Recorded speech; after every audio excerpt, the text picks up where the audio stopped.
partner, itong Oo. mga nakaraang araw ay nagtitrending at Yep. nagva-viral itong road rage. Antipolo. Lalong-lalo dito sa may Boso-Boso, Oh, yun yung na nga. nagkabarilan at nagkaroon ng suntukan, yung nagkagirian ba, nagkagulo. Talagang Ngayon, literal na road rage na may pisikalan. after ilang araw, nagkaroon nga ng video dun sa kaliwa, video dun sa kanan. Dalawang Siyempre, anggulo, lumabas din ng maraming experts Ayun naman. na ito ay self-defense daw.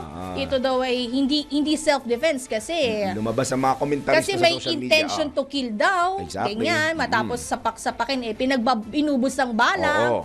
So ngayon po, tigil-tigilan po. Tigilan nyo na, nakausapin kami. Mas maganda siguro kung manggagaling ho sa isang eksperto Literal na sa eksperto. batas. Ayan. Na yung hindi natin wag tayo mag-feeling expert. Hindi comment lang yun sa comment lang, take nyo lang yun, take nyo yun. Ito, eksperto talaga. Para meron tayong finality at meron malaman din natin sa sarili natin yung batas. Kaya naman, good morning! Attorney Raymond Fortun po ang isa pong lawyer, attorney prof. Attorney Law prof. professor po. Pag-usapan po natin itong Antipolo road rage case nga po. Good morning, Attorney Fortun! Good morning, attorney. Maine, Daryl, good morning po sa inyo at sa lahat po na nakikinig. Attorney, salamat sa pagising ng yes. napakaaga, ha? Yes, sir. Thank you so much. Okay lang po, sanay po ako na gumigising talaga ng maaga dahil sa trabaho. Yan. Araw-arawin natin. Araw-arawin natin. That joke lang. Ayun nga, attorney, nabanggit nga namin. Itong nakarang araw, nag-viral itong Antipolo na yung road rage. Meron kasing nagsunod-sunod, ilang araw na may comment na self-defense, merong may intention to kill daw, so it's not a self-defense. Pwede ba namin matanong, on your, syempre mas expert kayo dito, attorney, kasi alam niyo yung pasikot-sikot ng batas. What do you think, attorney, yung appropriate na, pinakamalapit siguro na situation for the suspect na namaril siguro? Sige, ganito. I'll start with the basic. Pag ang isang tao ay nakasuhan ng isang krimen, pinaka-importante parati yung criminal intent. So, for example, kung pag nanakaw ang charge, meron dapat intent to steal. Kung pag yung kunyari meron kayong isang bagay na hindi mo dapat nahawak, for example isang baril o kundi isang granada, meron dapat parating intent to possess. Okay, so in this particular case, kung kinasuhan ng either homicide o kundi ng murder, kaya na importante yung intent to kill. Now, so base na dun sa ating mga nakita na dun sa videos, merong nga bang intent to kill? Well, naglabas ng baril, binunot niya yung baril, tinutok sa ibang tao, very clearly merong intent to kill, Kasi hindi naman niya tinutok yung baril sa taas, 'di ba? Pwede naman yan itutok mo sa taas o kundi pwede naman na itutok mo sa tao pero hindi mo kinalabit yung baril. So clearly by pointing the gun at somebody else and then you pull the trigger, then there is at least a presumption na merong intent nga to kill o nasakta ng ibang tao. Okay? Ngayon, so punta ngayon tayo doon sa concept of self-defense. Sa ating pong revised penal code, meron pong 3 elemento po para pong masasabi natin ng isang tao kahit merong intent to kill. Kinakailangan kung gusto niyang erase yung depensa na self-defense, meron dapat 3 elemento. Ang unang-una po, yung unlawful aggression or yung illegal na aggression. Saan nagmumula ito? Ito nagmumula dapat doon sa tao na nasaktan. Okay. So, meron nga ba talagang unlawful aggression dito? Ayoko po kasi maghusga kasi hindi natin nakita yung buong pangyayari.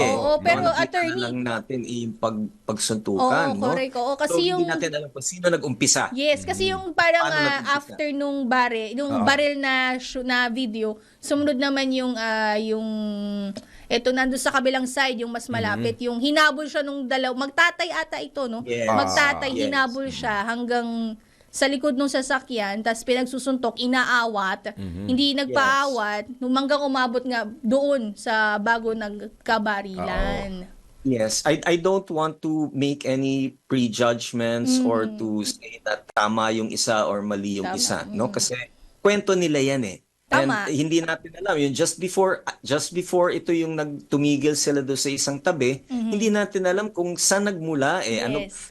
ang nababasa natin na nagkaroon daw ng gitgitan, na may sinasabi pa nga na nasugatan daw o nagasgasan daw yung sasakyan, etc., no? Oo. I mean, there should have been a point wherein dapat natigil na sana 'di ba? Yung Yes. even yung may nadinig tayo na hinabol daw yung SUV. See, so again, no, we should not really no, napakahirap kasi na gumawa ng conclusion kagad simply on the basis of the two videos. Kailangan babasahin natin yung buo. Yung pangalawang elemento po, no, Maine at saka Daryl, is yung reasonable necessity of the means employed to prevent or repel yung unlawful aggression. Base po sa mga desisyon ng Supreme Court, ano nga ba yung reasonable necessity of the means employed? Dito ang ginamit po ay barel. Yes. Now, yung bang barel ay sufisyente o nararapat na gamiting weapon para ma-resist yung nangyayari po, no? O sige, let's go into this scene. Makikita niyo po ay ilang beses po na sinuntok itong gunman, no? At makikita niyo pinagtulungan pa nga. I mean, was there yung bang paggamit ba ng barel, was that necessary Yes. para mapigilan yung pambubugbog sa kanya? Or was there actually a point wherein natigil na yung pambubugbog and dapat hindi na niya binunot yung barel na nanggaling dun sa kotse? I do not know. And again, we should not interfere on dun sa defense. Yes. Napakahirap kasi kahit kayo man ay nandoon kayo doon sa sirkumstansya, ang bilis ng pangyayari. Correct, oo. Hindi mo masasabi na, hindi, dapat yan, tuminto ka na, no? Dapat yan, hinayaan mo na. Tama. Tumigil na sila sa pambubugbog sa'yo. Dapat yan, tumigil ka na at hindi ka na dapat na nagbunot pa ng barel. Yes. It's very, very difficult, no? And that's something that probably a judge should assess and weigh after taking a look at all of the evidences, yung testimony ng mga tao, no? Kasi minsan ang daling sabihin na, well, suntukan lang naman yan Ba't ka nagbunot ng barel?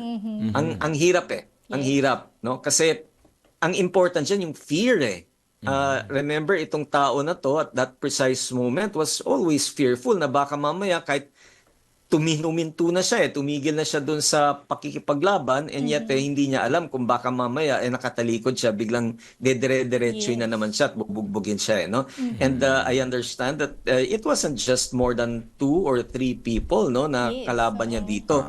Itong dalawang taong ito ay isang grupo. Oo. I think we all understand yung concept of kinuyog. Yes. Yes, attorney. And hindi natin alam kung gaano karami yung mga tao na nandoon na maaaring magbigay ng tulong o kooperasyon dito sa mga kaaway niya. Nag-iisa lang siya kasama yung pamilya. I mean, again, very, very difficult for us to make a judgment on his actions. Lastly, yung tinatawag po na lack of sufficient provocation or pag-uudyok on the part of the person defending himself. Ano nga ba talaga yung mga sinabi niya para humantong sa suntukan? Kasi kung kunyari, ay yung sinabi lang naman niya ay I don't know. Again, no? Ano ba, nagmura ba yan? Nagkaduruan? Meron ba nga bang mga pananakot na ginawa itong si gunman, na kaya nangyari tuloy, umabot sa suntukan, no? So, pwede bang sabihin natin na siya mismo yung gumawa ng provocation or pag-uudyok para umanto ngayon sa suntukan? So, if wala yung wala yung 2 out of the 3, merong penalty po yun. Nagkakaroon ng effect po yun doon sa penalty. And then kung kunyari 1 out of the 3 lamang yung missing, then meron din pong iyang effect doon sa penalty. I think one last thing that I'd like to talk about would be the concept of bakit ba murder yung charge sa kanya. Papunta na nga ako doon, attorney. Yun din sana yung sasabihin ko kasi nanggaling ito, attorney, from frustrated murder. Frustrated murder yun. 2 counts ito tapos inangat po ng Antipolo City Police into murder. Ako hindi ko alam yung idea ano yung naging basis kung bakit nasabing frustrated murder siya, then it became murder.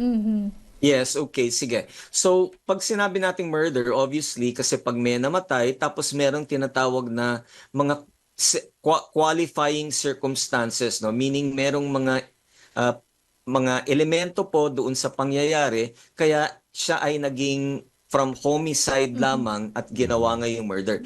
Ano yung frustrated? Frustrated, Yes. ibig sabihin po nun ay lahat po ng mga dapat na mga akto para po makapatay ng makakommit yung murder ay hindi nagawa for reasons na walang kinalaman po yung taong bumarel. For example, let's say, no, ang best example po dito is binarel, nakailang tama, tapos dinala sa ospital, tas hindi namatay dahil nakialam yung mga doktor. Okay. Okay? So in other words, buhay.